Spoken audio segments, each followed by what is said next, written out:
Ja, Leute, herzlich willkommen zu einem wunderschönen neuen Video auf diesem wunderschönen Kanal. Ich hoffe, euch geht's gut. Mir geht's ganz gut.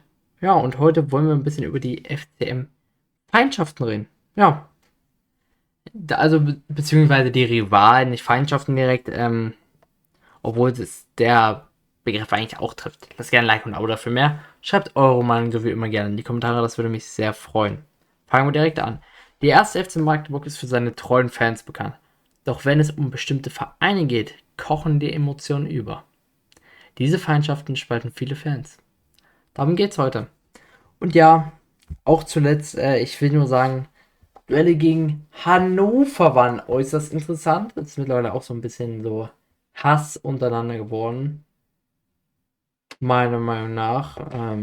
Liegt aber, glaube ich, auch schon ein bisschen mit der Fanfreundschaft in Anführungszeichen mit Braunschweig zusammen, meiner Meinung nach. Ja, und ich finde das soweit ganz gut.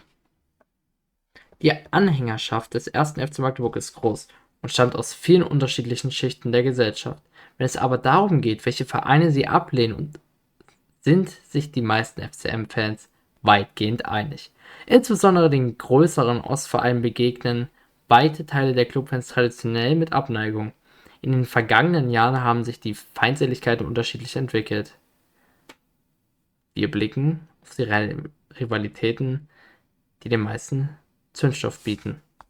Let's go. Ja, und soweit ist es dann auch. Wie gesagt, ich habe richtig, also ich finde viele Feindschaften sehr, sehr interessant. Ich werde meine Meinung auch jeweils immer sehr dazugeben, was ich persönlich von dem Club halte. Ich werde einen bestimmten Club als Merseburg Nord aussprechen. Das ist, glaube ich, weitgehend sehr verständlich und ja, ohne irgendwie Diskussionen, glaube ich, dann können wir da locker reingehen. Aber ja, wie gesagt, es gibt Vereine, da will ich einfach nicht unbedingt so viel über echte Namen reden, wie zum Beispiel bei Merseburg Nord, ähm, weil die einfach für mich persönlich ähm, der Abschaum von der Fußballfanschicht ist. Zumindest die Leute, die bestimmte Sachen gemacht haben. Gleiches geht auch für die Frankfurter, die bei uns Böller einfach reingeschossen haben und Raketen.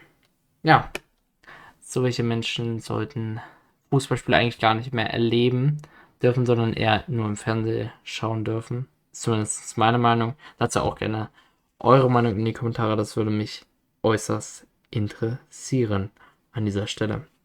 Ja, aber damit wollen wir dann auch endlich reinstarten. Fangen wir direkt hier mal an. Wir fangen mit Merseburg Nord an. Die größte Missgunst schlägt wohl weiter dem HFC Merseburg Nord entgegen. Obwohl die Feindschaft offiziell ruht, die beiden größten Vereine Sachsen-Anhalts liefern sich schon zu DDR-Zeiten zahlreiche Duelle. Meistens hatte der FCM dabei die Nase vorn: 84 Spiele, 42 FCM-Siege, 18 Unentschieden und 24 Merseburg-Nord-Siege, die wir ihm persönlich nicht gönnen. Ja, Ende der Nullerjahre wendete sich das Blatt und der HFC entschied mehr Begegnungen für sich. Seit ihrem bislang letzten Vergleich im März 2022 1:1 gehen sich beide Vereine auf sportlicher Ebene aus dem Weg.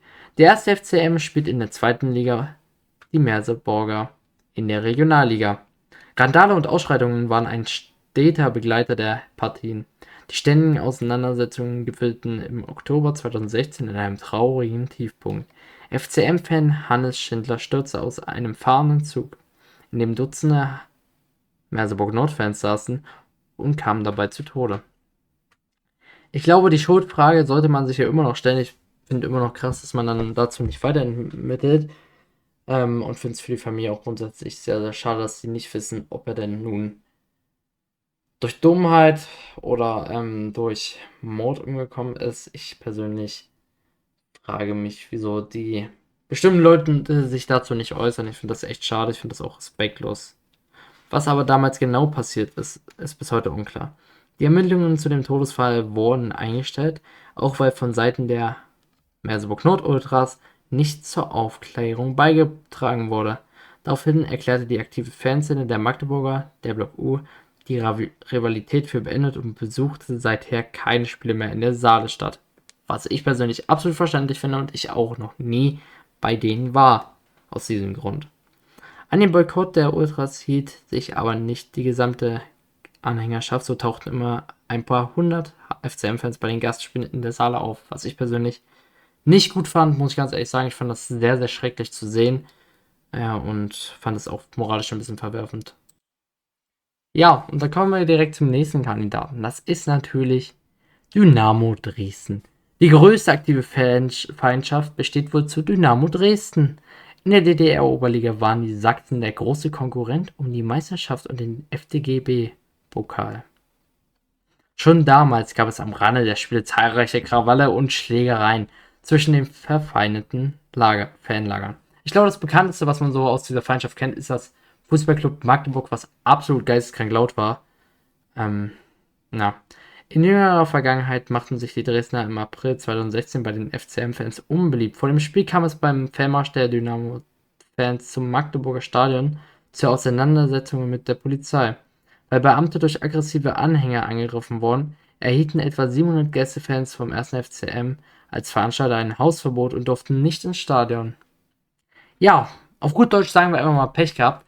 Ja, ich persönlich finde die Feindschaft zu Dynamo Dresden sehr interessant. Ich finde das auch ein bisschen schade, weil das zwei große Ostclubs sind.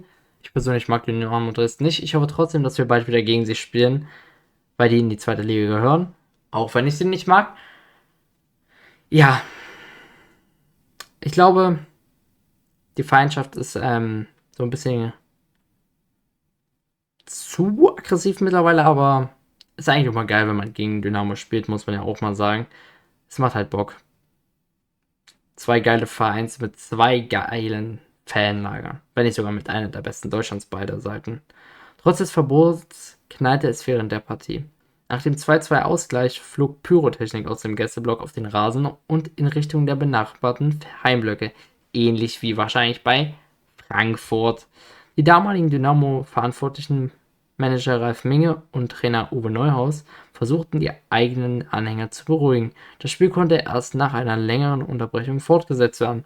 Mit dem 2:2 machte Dynamo damals den Aufstieg in die zweite Liga perfekt, was die Mannschaft ungezügelt feierte. Dabei verwüsteten sie die Gästekabine. Zudem griffen nach dem Spiel rund 250 zum Teil vermummte FCM-Fans den Dresdner Anhang und die Polizei an, die daraufhin Wasserwerfer und Pfefferspray einsetzen musste. Und ja, das ist Derby-Moral, meine Damen und Herren. Also das ist wirklich geisteskrank, muss man einfach ganz ehrlich sagen. Verrückt. Sehr, sehr verrückt, was da passiert ist. Und darauf kann man dann auch mal zurückblicken und sagen, dass das eine äußerst aggressive Feindschaft ist. Von beiden Seiten. Beide mögen sich überhaupt nicht. Vor allem die Ultraszene kann sich überhaupt nicht ab. Und ja, das weiß man auf jeden Fall hundertprozentig als auf beiden Seiten. Als nächstes kommen wir zu Hansa Rostock. Und ja, Spiele bei Hansa Rostock machen immer wieder Spaß, vor allem wenn man immer Ahu singen kann, weil man meistens gegen Hansa Rostock gewinnt. Zumindest auswärts hat Spaß gemacht, das letzte Spiel. Eine ebenso lange und intensive gepflegte Rivalität besteht zu Hansa Rostock. Das wurde vor allem 2015 deutlich, als der FCM erstmals nach 25 Jahren wieder in Rostock zu Gast war. Vor und nach dem Spiel lieferten sich beide Fanlager gewalttätige Auseinandersetzungen. Während der Partie beschossen sich Hansa-Ultras und Clubfans, die im Ostseestadion auf einer gemeinsamen Tribüne untergebracht sind, gegenseitig mit Raketen und zündeten massenhaft Pyrotechnik. Bei den nachfolgenden Duellen knallte es aber kaum noch. Die vergangenen Begegnungen zwischen den FCM und Hansa verliefen ohne größere Zwischenfälle. Ja, ich glaube, das letzte Heimspiel war auch so ein bisschen Auer für Rostock. Aber ja, es war schön. Ich mag Spiele in Rostock persönlich sehr. Ich mag das Stadion. Ja, auch wenn man da so ein bisschen wie ein Hund eingesperrt wird. Oder wie ein Schwein in der Massentierhaltung. Das ist, glaube ich, der größte Kritikpunkt an dem Stadion. Aber grundsätzlich, ich wünsche mir auch, dass Hansa Rostock wieder hochkommt, weil ich Derbys sehr mag.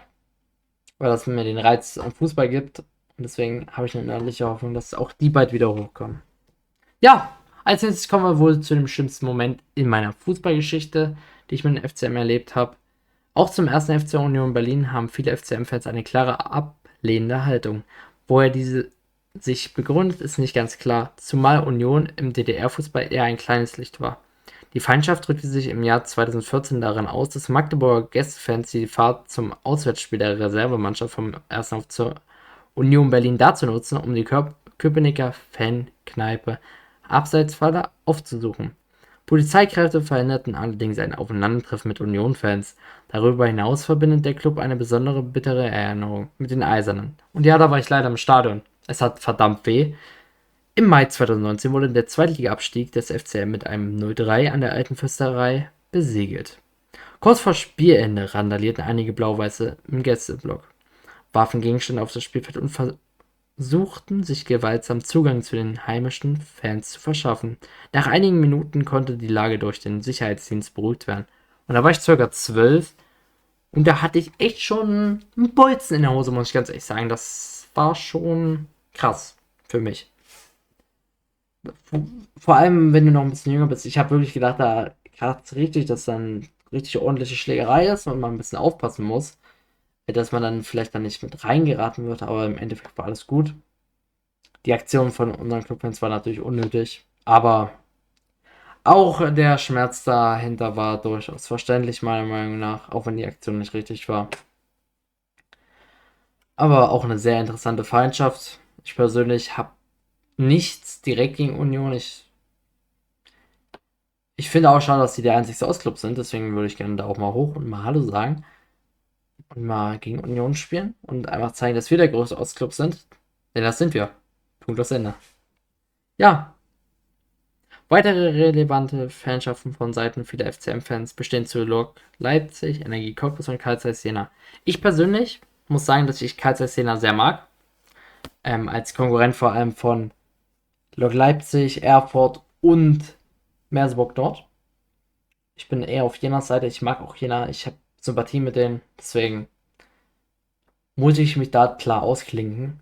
Ich persönlich habe noch so ein bisschen Hass auf Hannover. Ich glaube, der entwickelt sich auch immer mehr. Sehe die Klassenkloppe bei uns. Ja, aber was habt ihr denn für Feindschaften mit Hannover oder was auch immer? Schreibt es gerne in die Kommentare, das würde mich sehr freuen. Lasst gerne ein Like und ein Abo da. Ich hoffe, wir sehen uns beim nächsten Video wieder. Und dann wünsche ich euch noch einen wunderschönen Tag. Checkt gerne das neueste Video ab, was davor kam oder jetzt danach kam. Und damit, ciao, Leute.